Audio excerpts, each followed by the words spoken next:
응용 소프트웨어 기초 기술 활용이다. 그러면 응용 소프트웨어라는 건 소프트웨어를 개발하는데 우리 것도 응용 소프트웨어예요. 지금 브라우저가 응용 어플리케이션이잖아요. 어플리케이션용 프로그램을 짜는 거니까 응용 소프트웨어예요. 응용 소프트웨어 기초 기술 활용. 기초 기술. 그러니까 밑바닥에 깔려 있는 걸 알아보자 그 얘기입니다. 네. 뭐 어떤 개념적인 말들, 요즘 이런저런 얘기들을 많이 지금까지 기술계에서 얘기를 하고 있는데 그런 것들이 밑바닥에 깔려 있는 내용들이 어떤 것들이 있는지 알아보고 여러분들이 체크업을 하시면 되겠습니다. 자, 그래서 내용 들어가겠습니다. 자, 제가 그 NCS 기초 응용 소프트웨어 기초 기술 활용 키워드 SW 소프트웨어예요. 예. 그래서 여기 그 첫 번째 요게 이제 키워드로 제가 해놓은 거예요. 물리적인 리소스들을 사용자에게 하나로 보이게. 지금 제가 지난번에 이거 밑으로 내리면서 좀 보여드렸지만 운영체제 기초 활용하기, 데이터베이스 기초 활용하기, 네트워크 기초 활용, 기본 개발 환경 구축하기. 이 제목만 봐도 벌써 느낌이 그죠? 우리가 운영체제를 깔아놓지 않으면 여러분들 PC를 사면은 OS 안 깔려 있으면 되게 난감하지 않아요? 그 무슨 좀 싸게 파는 노트북이나 PC들 보면은 깡통 PC를 팔잖아요. 소프트 그 오퍼레이팅 시스템 OS가 안 깔려 있고요. 그러면은 구해서 깔아야 돼, 라이센스 사야 돼, 어디서 누구한테 깔아야 돼, 그건 이제 잘 모르겠으면은 돈 많이 주고 또 기껏 싸게 샀는데 저기 컴퓨터 그런 저기 수리하는 데 가가지고 깔잖아요. 네, 아유 왜 싸게 산 거야? 이런 거지. 차라리 OS 있는 거 사지. 그거예요. 운영 체제, 오퍼레이팅, 운영 체제, 시스템, 오퍼레이팅 시스템. 여러 가지 자원들을 여러분들이 활용할 수 있도록. 그리고 어플리케이션이 이 OS 위에 올라가죠? 네, 응용 소프트웨어들이에요. 포토샵, 일러스트레이터 이것도 전부 다 그 OS 위에 올라가는 거예요. 그러니까 OS를 기반으로 해서 EXE 설치되는 파일로 개발하는 걸 CS 프로그램이라고 얘기합니다. CS 프로그램. 여러분들 CS 프로그램, C/S라고 얘기하거든요. CS 개발자야. 그러면은 이 얘기를 하는 거예요. 이게 뭐냐고요? 클라이언트 슬래시 서버. 그러니까 우리는 그 클라이언트랑 서버가 분리돼 있잖아요. 웹 개발자들은 서버는 저기 있고 네트워크로 연결돼 있고 그러잖아요. 그런데 CS 프로그래밍은요, 그냥 그 exe 파일로 개발해서 배포를 하잖아요. 설치 파일로 설치를 한단 말이야. 그러니까 포토샵이 깔렸어. 그러면 그 안에 클라이언트하고 서버하고 다 같이 들어있는 거예요. 그래서 내용도 여기에서 메모리상에 바로 저장하고 포맷도 떨어뜨리고 실시간으로 현재 뭐 레코드를 다 보고 있다가 히스토리로 돌아갈 수도 있고 뭐 좀 전에 필터 줬던 거 다시 한번 줄 수 있고 뭐 이런 것들을 막 우리 여러분들이 구사를 하시죠. 그런 것들이 우리가 이 자체적으로 저장할 수 있는 기능을 보통 서버라고 얘기하잖아요. 이 저장도 하고 그 다음에 어떤 작동도 실제적으로 우리가 할 수 있고, 그래서 클라이언트 서버가 같이 있다 그래서 CS 프로그램이라고 그러는데 이런 것들을 개발하시는 분들이 있고 OS 개발단 위에, 그래서 오퍼레이팅 시스템 위에 어플리케이션을 앱을 개발하시고 그 위에 응용 소프트웨어를 여러분들이 우리가 프로그래밍을 하는 거죠. 프로그램 그입니다. 그래서 요거를 우리가 이제 이 어플리케이션 중에 우리가 뭐예요? 브라우저. 예를 들어서 지금 브라우저가 OS 위에 깔리는 거죠. 브라우저가 네트워킹을 하면서 웹페이지를 보여준단 말이에요. 여기에 들어가는 프로그램을 까니까 이거에서 돌아갈 수 있게끔 이거 위에. 그래서 1차 개발자는 오퍼레이팅 시스템 이거 자체를 만드시는 분들 있죠. 저 아무개 개발자인데요. 윈도우 10을 개발했습니다. 제가. 뭐 이런 사람들 있죠. 리눅스를 개발했습니다. 뭐 이런 것들 하는 분들이 1차 개발자. 맨 밑에 깔리는 하드웨어하고 붙어있는 이 소프트웨어를 만드시는 분들이 1차 개발자. 그리고 그거 위에 돌아가는 프로그램이 2차 개발자. 또 앱을 위해서 만드는 프로그램이 3차 개발자. 그래서 저희는 한 3단계 정도에 있는 개발자라고 보실 수가 있어요. 네. 제가 이건 누누이 말씀드렸던 얘기입니다. 네. 이해를 해보자 이거지. 우리가 어느 단계쯤에서 개발을 하는 건지. 그래서 이해는 잘 되죠. 네. 자, 그래서 뭐 운영체제가 뭔지 뭐 이런 거는 여러분들이 좀 잘 뭐 알고 있죠. 네. 이건 뭐 컴퓨터 시험 볼 때마다 기본 뭐 이렇게 사항에 대한 거, 예를 들어서 여러분들 지금 웹 디자인 기능사 시험에도 이거 필기에 이런 내용 나오잖아요. 그런 내용들인데 그 중에 NCS에서 강조하고자 하는 내용 중에 이런 내용을 보자 이거죠. 물리적인 리소스들을 사용자에게 하나로 보이게. 이게 뭐예요? 컨트롤 F, 컨트롤 V. 네, 가상화에 대한 얘기, 가상화, 클라우드, 요즘 키워드죠? 네, 키워드가 클라우딩이잖아. 클라우딩 컴퓨터. 클라우드 컴퓨팅. 즉, 자원을 내가 갖고 있지 않아요. 보통 이제 가상화하고 클라우드를 같이 얘기할 수가 있는데, 클라우드는 이렇게 구름으로 표현한단 말이에요. 네트워크도 이렇게 들어가고, 네트워크 전달하는 것도 구름으로 보통 인터넷도 이렇게 얘기하지만 클라우드는요. 클라우드란 말 자체가 뭐예요? 구름이잖아요. 구름이에요. 우리나라 말로 하면 되게 웃겨요. 외국 사람들은 클라우드 컴퓨팅 그러지. 그럼 우리는 구름 컴퓨터 뭐 그렇게 얘기하는 거지. 근데 얘네들 이제 개념적으로 이제 그런 얘기를 하는 거죠. 이렇게 뭉뚱그려 있는데 구름이 있고 구름에서 비가 내리죠. 물이 뭉쳐 있는 거잖아. 네, 구름이. 분명히 실체는 있는데 우리가 이렇게 만질 수는 없잖아요. 그러니까 자원을 내가 갖고 있지 않다는 소리예요. 그런데 뭐 여러분들 클라우드 저장 공간이라고 그러면은 각각 무슨 여러분들 포털 사이트에 가입하시면 클라우드 저장 공간 있죠. 구글에도 있고 네이버도 있고 다음도 있고 보면은 카카오죠 지금은. 네, 그런 가상 공간들 이런 것들 그런 자원들을 하드웨어 저장 공간 이런 것들을 그리고 뭐 동영상을 볼 수 있도록 하는 뭐 저장 공간 이런 것도 클라우드에서 하는데 그런 운영을 할 수 있도록 해주는 컴퓨터 시스템을 얘기하는 거예요. 자, 그래서 여기서 이제 가상화 클라우드 중에 가상화라는 얘기를 되게 많이 쓰는데 가상화? 실제가 아니란 얘기야? 가상 서버 들어보셨어요? 네. 가상 드라이브가 여기 우리가 뭐 드라이브를 실제로 하드웨어를 만들어 놓지 않았는데 그거를 이렇게 만드는 그런 장치가 돌아갈 수 있도록 소프트웨어적으로 만들어 준 거예요. 가상화는요, 물리적인 리소스들을 사용자에게 하나로 보이게 하거나 반대로 하나의 물리적인 리소스를 여러 개로 보이게 하는 것을 의미한다. 대부분 서버는 용량의 20% 정도만 사용하는데 가상화는 서버 가동률을 60에서 70% 이상 올릴 수 있다. 그래서 리소스 활용을 잘 할 수 있도록 이런 것들을 가상화를 통해서 여러 운영체제도 쓸 수 있고요. 하나의 PC에 여러 개 운영체제 등을 설치하여 개발되는 프로그램 등 저는요 부트캠프 같은 거를 써가지고 제가 운영체제 2개를 깔아놓고 쓰거든요. 그 맥북을 샀더니 에어를 샀더니 저는 익숙치가 않은 거 저쪽에 그래서 그것도 뭐 쓸 수는 있는데 IBM PC는 완전히 다른 거잖아요. 맥 OS랑 IBM OS는 완전히 다르잖아요. 윈도우 10도 깔고 2개를 깔려면 그걸 깔아줄 수 있는 가상화 기술이 필요하거든요. 근데 부트캠프를 통해서 가상화를 구축을 한 거죠. 저 같은 경우에 이 PC에서 그런 것들이에요. 그래서 내가 두 시스템을 쓸 수가 있어요. 이렇게. 그러니까 하나의 PC에 여러 개 운영체제 이런 거 생각하면은 윈도우, 유닉스, 리눅스 뭐 다른 운영체제들도 더 있는데 뭐 들어서 맥 OS까지 플러스 맥 OS 뭐 이런 것들까지도 같이 전부 다 가상화를 통해서 설치 개발되는 프로그램들을 개발하고 다양한 환경에서 테스트할 수 있고 서로 다른 운영체제에서만 구동되는 프로그램을 실행시키도록 지원하기도 한다. 그러니까 어려운 개념이 아니에요. 아시겠죠? 그런 거를 같이 존재할 수 있도록 이렇게 물리적 공간들을 나눠서 돌아갈 수 있도록 그런 기술들이 발전을 한 겁니다. 원래는 하나만 딱 깔리게 돼 있는데 그 얘기예요. 가상화라는 건 그런 얘기고요. 근데 가상화는 여러 가지가 있어요.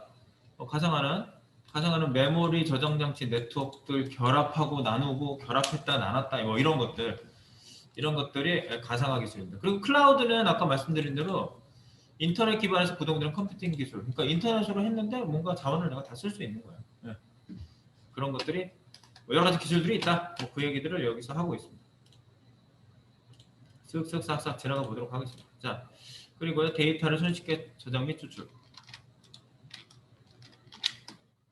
클라우드 기술이에요, 이게. 네. 뭐냐면 그 인터넷 기반에서 구동되는 컴퓨팅 기술을 의미하는데 클라우드 컴퓨팅, 클라우드 컴퓨팅이라고 그래요. 컴퓨터를 사용하는 모든 것들이 컴퓨팅이에요. 컴퓨팅. 예. 컴퓨터스러운 것들, 컴퓨터를 할 수 있는 것, 팅, ing 하면 명사형으로 생각할 수 있잖아요. 그런 것들. 뭐 하는 행위를 얘기할 수도 있고, 팅, ing를 쓰잖아요. 그죠? 그러니까 클라우드를 이용한 컴퓨팅, 그래서 클라우드 컴퓨팅이라고 얘기합니다. 그래서 클라우드 컴퓨팅을 이용하면 응용 프로그램을 필요에 따라 불러 사용하고 데이터를 손쉽게 저장 수출할 수 있다. 그렇죠? 여러분들 뭐 저기 네이버 클라우드 뭐 이런 거 생각하시면 돼요. 거기에 뭐 앨범도 올려서 제가 활용할 수도 있고, 그죠? 여러 가지 그 저장을 해서 분류별로 또 활용을 할 수가 있잖아요. 그런 것들이. 그러니까 회사들은 또 클라우드를 요즘 많이 이용한다 이거죠. 회사에 컴퓨터씩 하나 다 1인당 컴퓨터 주고 뭐 그거 서버 만들고 회사에서 이렇게 비용이 너무 많이 깨지고 유지 보수가 힘들어요. 그러니까 클라우드 서비스를 제공하는 회사에다가 돈을 내고 쓰는 거죠. 그게 더 효율적이고 절약된다. 클라우드 컴퓨팅입니다. 자, 그 다음 키워드 가보겠습니다. 가장 보편화된 컨트롤 C, 컨트롤 F, 컨트롤 C 한 거에 컨트롤 V에서 탁 하시면 바로 나와요. 컨트롤 F 하시면 돼요. 관계형 데이터베이스, 이건 진짜 뭐 흔히 을에 나와요. 데이터베이스면 데이터베이스이지 무슨 관계형 데이터베이스예요. 그 얘기가 뭐냐면요. 여러분들 제가 이런 말씀 드렸어요. 여기 그 데이터 테이블에 사람들 그 회원 정보가 멤버 정보가 이렇게 들어가 있는 테이블에 DB에다가 저장했는데 여기 멤버에다 이 사람들이 이제 물건 산 구매 리스트, 구매 테이블이 있어요. 그래가지고 여기 구매 테이블을 쥐라고 합시다. 구매 테이블이 쭉 있는데 여기 어떤 회원이 샀다는 정보가 있잖아요. 그럼 또 회원 정보를 여기다 다 넣어요. 어떤 회원이 샀고 그 회원 정보는 뭐고 이 사람이 물건 산 건 뭐고 어쩌고 저쩌고. 너무 많아진 거 중복 데이터가. 그러니까 이 회원 정보에 이 회원 정보 리스트에서 번호, 이 사람 고유 번호 이런 거를 유일한 키를 갖다가 이쪽에서 참조하게 만드는 거죠. 이렇게 참조하게 만드는 거예요. 그래서 회원 테이블에 아무개 회원 코드로 이 사람이 이 물건을 샀고 물건 코드는 뭐다 뭐 이런 식으로. 네, 그렇게 해가지고 이게 서로 관계에 지어져 있죠. 전부 이런 테이블들이 서로 막 관계 돼 있어요. 이렇게. 그래서 데이터가 분리돼 있다고. 필요한 데이터는 끌어오게 돼요. 이게 관계형 데이터베이스예요. 릴레이셔널, 관계에 지어진 데이터베이스 매니지먼트 시스템. 관계형 데이터베이스입니다. 요즘은 이거 다 기본이 이거예요. 이렇게 돼 있어요. 네, 그래서 뭐 오라클 뭐 유명한 거죠. SQL 서버. 저는 마이크로소프트사의 SQL 서버를 굉장히 오랫동안 썼습니다. MySQL, 우리가 PHP하고 같이 잘 돌아가는 MySQL. 그리고 MySQL을 기반으로 해서 또 만든 게 마리아DB라고 합니다. 이런 거를 그 포크라고 하더라고요. 포크 개발. 우리가 이거 포크라고 그러잖아요. 이렇게 기존에 있는 거를 갖다가 또 개발을 자유롭게 또 하는 거예요. 이어붙여가지고. MySQL이 마리아DB하고 그런 관계예요. 얘를 더 발전시킨 거예요. 네, 그래서 그런 것들이다. 그 얘기를 또 드렸고요. 그 다음 데이터베이스 관리 시스템의 특징이 뭘까요? 바로 밑에 있죠. 데이터 무결성. 부적절한 자료가 입력되어서 동일한 내용에 대해서 서로 다른 데이터가 저장되는 것을, 그죠? 동일한 내용에 대해서 서로 다른 데이터가 들어가면 안 된다.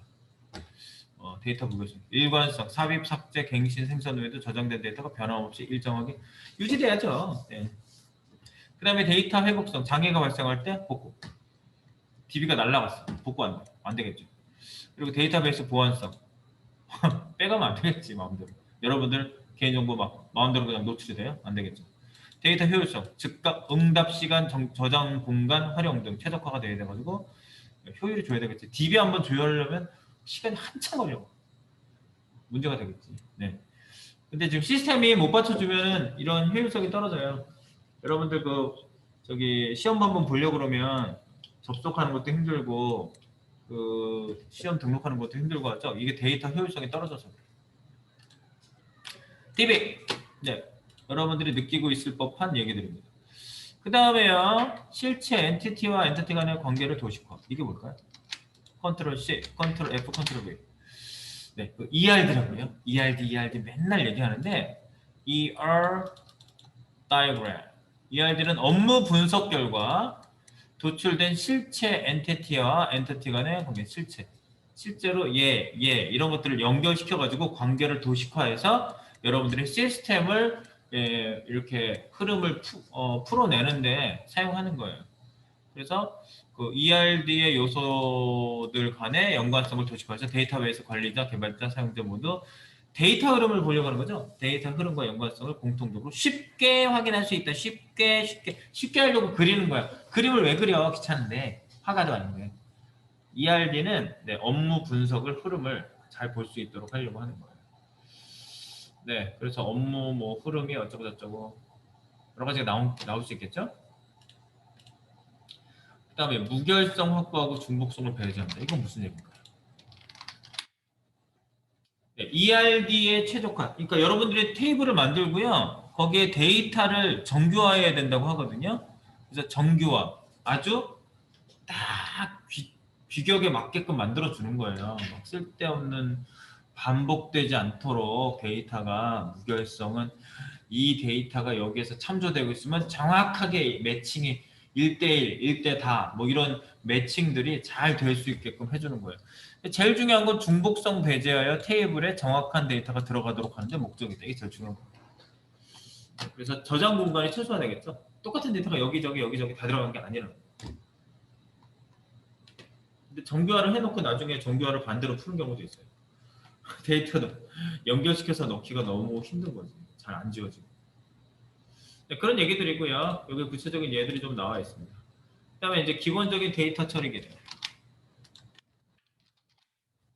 네, 데이터베이스 기본 연산에서요. CRUD라고 하는 게 뭐냐면 Create, Read, Update, Delete. 즉 테이블에 데이터를 추가하고 읽어오고 수정하고 지우고 이거 기본적인 거죠. CRUD라고 그래요. 줄여가지고. CRUD, 생성, 읽기, 갱신, 삭제. 네. 기본적인 데이터 처리 기능이 네 가지입니다. 가볍게 체크하시고요. ISI. 이거는 정말 그냥 시험 문제마다 정말 많이 나오는 거거든요. 이거는 인터넷 해가지고 여러분들 계층별로 네트워크가 통과할 때 물리계층, 데이터 링크 계층, 네트워크 계층, 전송 계층, 세션 계층, 표현 계층, 응용 계층까지 쭉 7계층으로 나눠져 있다. 라고 하는 네트워크 계층 표현 모델을 우리가 네트워크를 지금 편하게 쓰고 있는데 이게 체계가 잘 잡혀 있어서 이런 체계로 전달되는 거예요. 송신해서 수신하고 송신해서 수신하고 서로 주거니 받거니 하는데 7계층을 통과한다 이겁니다. 네, 그거예요. 너무 복잡하게 얘기는 하지 않겠습니다. 그 다음에 프로토콜의 특징. 다음과 같은 특징이 있다. 프로토콜은요. 규약이거든요. 규약을 프로토콜이라고 그래요. 규약을 통신 규약, 프로토콜. 그래서 요거하고 얘기가 된 대로 그대로 단편화, 제조리, 캡슐화, 연결 제어, 오류 제어, 동기화, 다중화, 주소 지정 뭐 이런 얘기들이 쭉 나오는데 전송이 가능한 작은 블록으로 나눠서 뭐 재조립을 해서 캡슐화를 해서 연결 제어를 하고 오류 제어를 하고 동기화를 시키고 송수신을 맞추는 거죠. 그래서 여러 가지 회선에 여러 기기들이 접속할 수 있도록 다중화. 하나의 통신회선에 여러 기기들이 접속하잖아요. 뭐 하나 1대1이겠어요? 아니잖아요. 네. 그런 것들. 그리고 주소를 지정해야지 찾아가지. IP, 인터넷, 프로토콜. 이런 게 있어야지 정확하게 네트워크 이쪽 네트워크에서 찾아가죠. 우리가 주소 딱 치면 딱 찾아가잖아요. 예, 그런 것들이 프로토콜이라는 거예요. 그래서 여러분들이 이 체계에 대해서 이게 프로토콜에 이런 특징들이 있구나. 그래서 지금은 IP도 IP 주소도 버전 4에서 버전 6로 올라갔어요. 너무 부족해가지고 TCP까지만 딱 체크하고 마무리하겠습니다. 네, TCP/IP. 보통 TCP/IP, TCP/IP 하는데 요것도 프로토콜이에요. 그래서 요거는 TCP하고 UDP 여러 가지가 있는데 TCP가 가장 기본적인 거잖아요. 그래서 트랜스미션 컨트롤 프로토콜 해가지고요. 이게 1:1 가상회선을 지원하면 여러 경로로만 데이터가 전달되도록 한다. 해당 경로로만.